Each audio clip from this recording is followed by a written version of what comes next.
9 minutos pelo horário de Brasília. Vamos voltar a falar de Antônio Delfim Neto, economista e ex-ministro, que faleceu aos 95 anos, deixando um grande...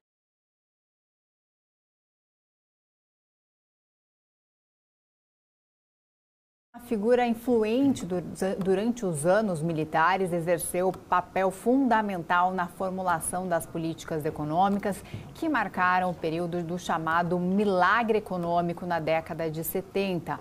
Conhecido por seu pragmatismo e pela defesa de um Estado forte, Delfim foi ministro da Fazenda, da Agricultura e do Planejamento, influenciando significativamente o rumo da economia brasileira em momentos cruciais.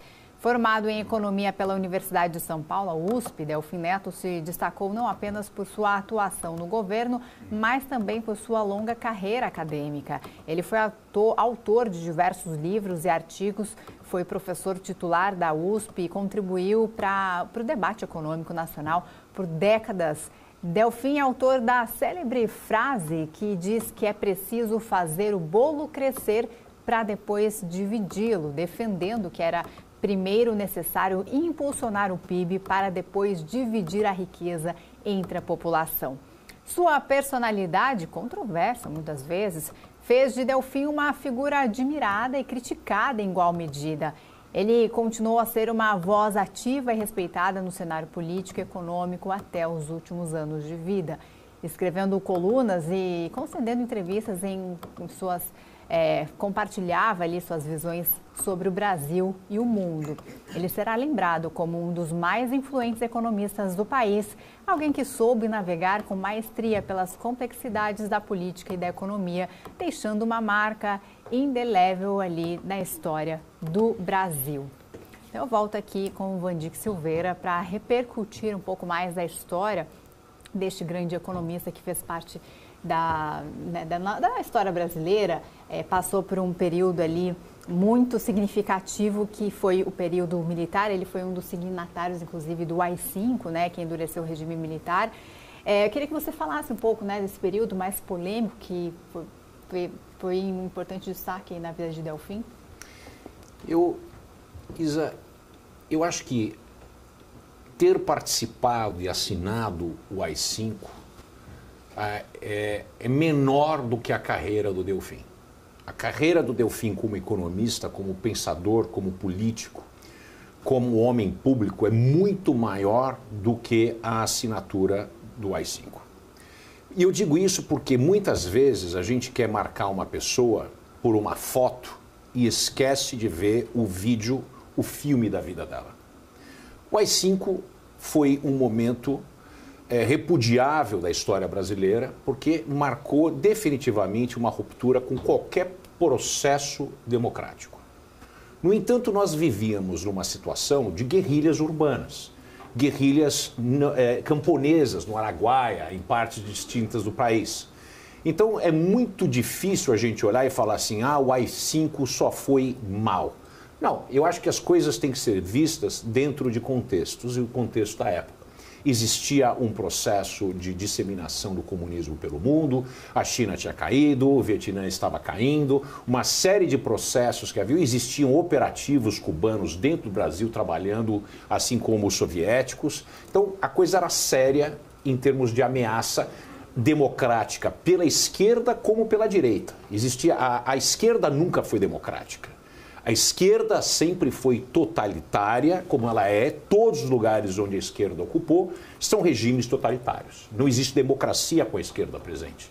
Então, quando a gente fala que o AI-5 foi um golpe da direita, foi um golpe da direita, sim, porque foi a direita que assumiu o controle do país. Se a esquerda tivesse assumido, como era a intenção muito clara por parte dos grupos armados que já estavam formados no Brasil, a gente teria uma ditadura de esquerda com o AI-5 multiplicado por -1 para ser da esquerda. Então, eu não gostaria de focar na vida do Delfim pelo lado do AI-5, mas sim dizer o seguinte: o que a gente conseguiu como nação para chegar no milagre econômico, que somente a China foi um país que conseguiu produzir isso em larga escala, e por mais tempo que o Brasil, isso se deve muito às ideias e os modelos propostos pelo Delfim. Então, isso é muito importante. Apesar de eu não concordar com o Delfim Neto na maioria das posições dele, eu consigo entender que, dada a situação política, dimensão geográfica, como um continente brasileiro, de fato existia aquela grande expectativa, né, uma falsa expectativa de que o Brasil cresceria muito rápido, se industrializaria muito rápido e nesse modelo depois a gente passaria a distribuir o bolo, como ele disse, e as pessoas teriam ganhos de PIB per capita e dessa maneira o Brasil se tornaria um grande mercado consumidor. O Brasil nunca viveu e nunca apresentou essa falsa expectativa que o Delfim e os militares tinham. O Brasil até hoje não é um mercado consumidor e hoje no Brasil tem no máximo 40 milhões de pessoas que são de fato consumidores. A gente vê isso com a saída de grandes empresas do Brasil e essas expectativas que nunca se solidificaram ou cristalizaram por aqui. Mas a indústria brasileira deve muito ao Delfim Neto. Indústrias que conseguiram se desenvolver, apesar de não terem sido tudo aquilo que era esperado, né? Por exemplo, a gente sabe que existiu uma tentativa de um desenvolvimento endógeno à indústria de tecnologia no Brasil, que usou as ideias dele, que foi a lei da informática. A lei da informática poderia ter sido algo interessante se ela tivesse durado apenas alguns anos, formado, trazido pessoas para cá, só que ela perdurou por muito tempo e atrasou demais o Brasil na adoção industrial e na adoção individual de tecnologias que multiplicariam a produtividade. Simultaneamente, a preocupação foi uma preocupação na formação industrial, né? Indústria, né? Política industrial, selecionar quais indústrias e quais campeões seriam os grandes vencedores aqui. E nós temos as Votorantins da vida, nós temos empresas que foram criadas nessa época, né? Tanto empresas como bancos em geral, que foram protegidos de concorrência, que perdura até hoje isso. E isso acabou gerando aquilo que eu sempre comento aqui do empresariado gato gordo no Brasil, que se acostumou com o anabolizante, né, do poder estatal, de poder dar tanto transferências diretas em dinheiro e a proteção através de gasto fiscal com isenções de impostos e o protecionismo, que até hoje o Brasil é um dos países mais protegidos e pouco expostos ao mundo da concorrência. Então, esse é um dos grandes problemas. Então, acho que a gente tem que contemporizar os dois lados, né? Muito da industrialização aconteceu com as políticas dele, mas esse processo de industrialização causou um dano gigante no Brasil, principalmente porque quando a gente focou na indústria, a gente esqueceu de algo fundamental, que foi a formação de capital humano com educação fundamental e média, né? O ensino fundamental e médio, o ciclo básico, universal, gratuito, de alta qualidade e de fácil acesso por todos, não apenas pela elite.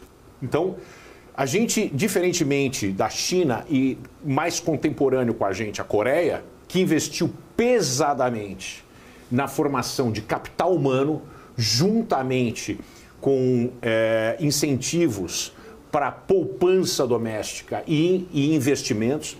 Nesse período, a Coreia investia mais de 30% do seu PIB e o Brasil jamais conseguiu chegar próximo de 20%. Existiu um blip assim, na história que chegou em 20% há alguns anos, mas nunca conseguiu. Então a gente ficou para trás porque não olhou para o que tinha que ser olhado de verdade, que era a base do crescimento, que era a produtividade.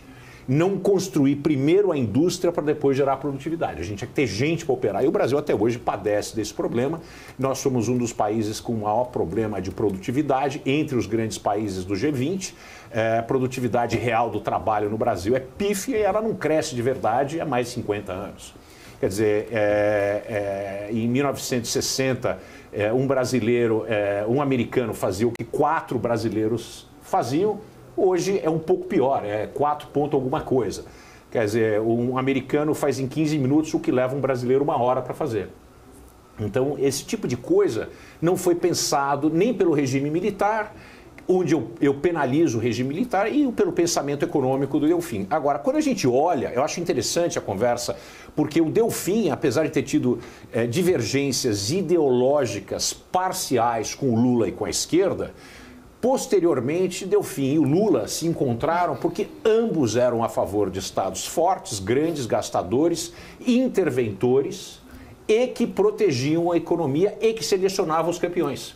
Então, quando eu digo, e eu digo aqui nesse canal diversas vezes, que tanto a esquerda como a direita, que tem o viés populismo, é um irmão gêmeo do outro, né? Então, essas políticas de proteção, tanto pelos governos de esquerda do PT, como pela direita, especialmente durante o período militar, essa proteção gerou uma casta de políticos que se acostumaram nessa relação, desse conluio com as empresas, com os empresários, né? A gente viu o que aconteceu na Operação Lava Jato. A Operação Lava Jato talvez tenha sido o colírio necessário para a população brasileira se dar conta que essa relação nefasta entre políticos, empresas públicas, estatais ou semi-estatais, junto com a res privada, criaram um modelo de uma anarquia total no uso desses recursos que inflacionaram preços e que ocasionaram um grande dano para a população, inclusive do imperativo moral dessas relações, né? Implodiu. Acho que, apesar de esforços do ex-presidente Bolsonaro para destruir a Lava Jato e depois o Supremo Tribunal, e agora a gente realmente sepultou esse marco institucional que foi a Lava Jato, o que fica, o resquício que é importante é mostrar o que era, como é que funciona esse mercado. E tudo isso tem sua origem no regime militar, onde essa relação nefasta entre grupos políticos, grupos de interesses, um lavou as costas do outro, lavou a mão do outro e se deram essa condição que colocou o Brasil nisso aqui. Agora, voltando ao Delfim Neto, talvez um dos maiores intelectuais da história brasileira. Eu não concordo em nada com o Delfim Neto, do ponto de vista econômico, mas eu consigo entender que era uma pessoa que sempre me fez pensar e refletir nos seus livros, nas suas escritas. Exatamente. É importante também esclarecer, né? Já numa data como essa, a imprensa acaba noticiando, até ligando o nome dele, né, como signatário do AI-5, mas foi muito boa essa sua explicação, né, para mostrar realmente o grande legado de Delfim Neto. Inclusive, o presidente Lula divulgou em nota lamentando a morte do ex-ministro, dizendo que durante 30 anos fez críticas ali a Delfim Neto na campanha de 2006, então pediu desculpas publicamente porque ele foi um dos maiores defensores do que fizemos em políticas de desenvolvimento e inclusão social que implementei nos meus 2 primeiros mandatos, aspas aí do presidente Lula, fazendo essa homenagem então a Delfim Neto. Felipe. Muito bom, Isa. O Vandir, que eu vou pedir só licença rapidinho, porque